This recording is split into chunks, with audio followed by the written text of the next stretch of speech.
नौ प्रकार भक्ति रही भगवान भक्ति। ए नवधा भक्ति भितर प्रथम भक्ति हूँ श्रवण।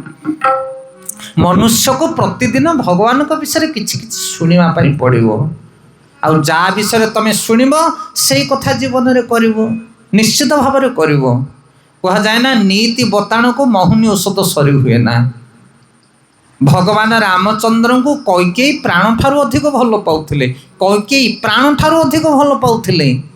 किंतु गोटे राति भितर मंथरा एमिति मंथन कला जे सकाळ पाइला सब से कैकेयी रामचंद्र को वन को पठेदेला। से एकदम भद्र लोक अभद्र परिणत हो एकदम अभद्र लोकटे भद्र परिणत हो। कौन कले ना श्रवण करिया पड़ो।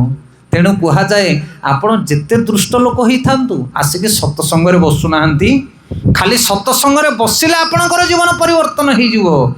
जिते अड़ुआ अड़ुआ लोकटे होता ना कहीं तुम शुणवाटा तो आरंभ कर।